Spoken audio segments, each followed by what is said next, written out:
Assalamualaikum warahmatullahi wabarakatuh. Perkenalkan, nama saya Neneka Fadila dari Universitas Pancasakti Bekasi, Prodi Manajemen. Di kesempatan kali ini saya akan menjelaskan tentang konsep dasar ilmu ekonomi.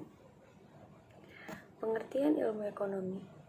Menurut Prof. P.A. Samuelson, ilmu ekonomi adalah suatu studi mengenai individu-individu dan masyarakat membuat pilihan dengan atau tanpa uang, dengan menggunakan sumber daya terbatas tetapi dapat digunakan dalam berbagai cara untuk menghasilkan berbagai jenis barang dan jasa serta mendistribusikannya untuk kebutuhan konsumsi sekarang dan di masa datang kepada berbagai individu dan golongan masyarakat. Ruang lingkup ilmu ekonomi yaitu ada dua, ekonomi mikro dan ekonomi makro. Ekonomi mikro menitikberatkan pada perilaku ekonomi individu rumah tangga, perusahaan dan pasar dalam mengelola sumber daya ekonomi secara efisien.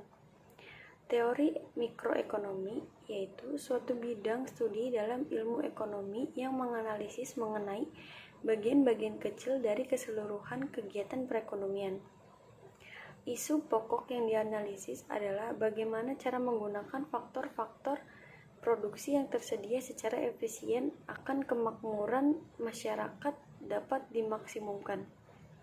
Aspek-aspek penting dalam mikroekonomi yaitu 1. Interaksi di pasar barang. 2. Tingkah laku penjual dan pembeli. 3. Interaksi di pasaran faktor.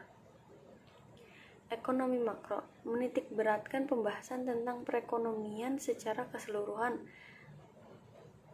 pengangguran, inflasi, pertumbuhan ekonomi, dan pandangan internasional. Teori makroekonomi yaitu suatu bidang studi dalam ilmu ekonomi yang menganalisis keseluruhan kegiatan perekonomian. Analisisnya bersifat umum dan tidak memperhatikan kegiatan ekonomi yang dilakukan unit-unit kecil dalam perekonomian. Aspek-aspek penting dalam makroekonomi yaitu 1. Penentuan kegiatan perekonomian. 2. Masalah pengangguran dan inflasi. 3. Kebijakan pemerintah. Masalah pokok perekonomian. Adanya masalah kelangkaan atau kekurangan akibat ketidakseimbangan antara kebutuhan masyarakat dengan faktor-faktor produksi yang tersedia dalam masyarakat. Di satu pihak, keinginan masyarakat relatif tak terbatas, sementara di lain pihak, sumber-sumber daya atau faktor-faktor produksi yang dapat digunakan untuk menghasilkan barang tersebut relatif terbatas. Kebutuhan masyarakat. Keinginan masyarakat untuk memperoleh barang atau jasa, baik yang disertai permintaan efektif atau tidak disertai oleh kemampuan untuk membeli. Jenis-jenis barang. Banyak cara untuk menggolongkan jenis-jenis barang dalam perekonomian. Cara memperolehnya dapat dibedakan antara barang ekonomi, yaitu barang yang memperoleh usaha untuk memperolehnya, contohnya beras, makanan lainnya, dan barang-barang produksi industri. Dan barang cuma-cuma yang dapat dinikmati tanpa melakukan kegiatan memproduksi seperti udara, oksigen, sinar matahari, dan air hujan. Faktor-faktor produksi adalah benda-benda yang disediakan oleh alam dan diciptakan oleh manusia yang dapat digunakan memproduksi barang-barang dan jasa-jasa. Dalam perekonomian, faktor-faktor produksi dibedakan menjadi 4 jenis, yaitu 1. Tanah dan sumber alam. Merupakan faktor yang disediakan oleh alam, meliputi tanah dan berbagai jenis barang tambang dan hasil hutan. 2. Tenaga kerja. Meliputi jumlah pekerja dan keahlian atau keterampilan yang dimiliki pekerja tersebut. 3. Modal. Merupakan benda yang diciptakan manusia untuk memproduksi barang-barang dan jasa yang mereka butuhkan. 4. Keahlian keusahawanan. Berbentuk keahlian dan kemampuan pengusaha untuk mendirikan dan mengembangkan berbagai kegiatan usaha. Sifat-sifat teori ekonomi. 1. Ekonomi deskriptif. Merupakan analisis ekonomi yang menggambarkan keadaan sebenarnya atau sesuai fakta dalam perekonomian. misalnya krisis moneter yang terjadi pada tahun 1998 di Indonesia. Perlu juga kita ketahui bahwa mengetahui kenyataan dalam perekonomian berjumlah cukup untuk mempelajari ilmu ekonomi. Yang terpenting adalah menyusun kenyataan yang ada secara sistematis dan membuat gambaran umum tentang kegiatan suatu perekonomian beserta komponen-komponennya.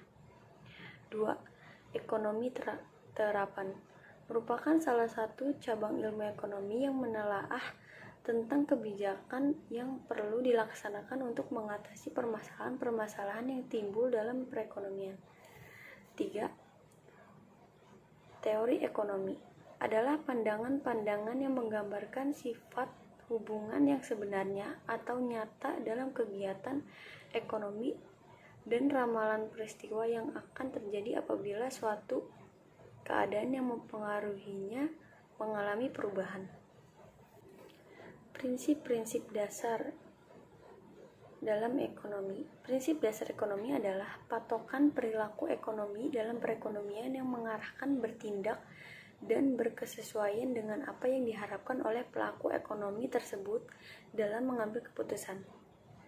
Gregory Mankiw mendefinisikan 10 prinsip ekonomi yang dikelompokkan dalam 3 bagian, yaitu bagaimana kita membuat keputusan, bagaimana orang-orang berinteraksi, bagaimana perekonomian secara keseluruhan bekerja. Bagaimana kita membuat keputusan? Kita harus melakukan trade-off. Biaya adalah apa yang Anda korbankan untuk memperoleh sesuatu. Orang rasional berpikir secara bertahap. Kita bereaksi terhadap insentif. Bagaimana orang-orang berinteraksi? Perdagangan dapat menguntungkan semua pihak. Pasar biasanya sebagai tempat yang baik untuk mengorganisasikan kegiatan ekonomi. Pemerintah dapat memperbaiki hasil-hasil mekanisme pasar. Bagaimana perekonomian secara keseluruhan bekerja? Standar hidup suatu negara tergantung tingkat produksi negara tersebut. Harga meningkat jika pemerintah mencetak uang terlalu banyak. Masyarakat menghadapi trade-off jangka pendek antara inflasi dan pengangguran. Sekian, terima kasih. Wassalamualaikum warahmatullahi wabarakatuh.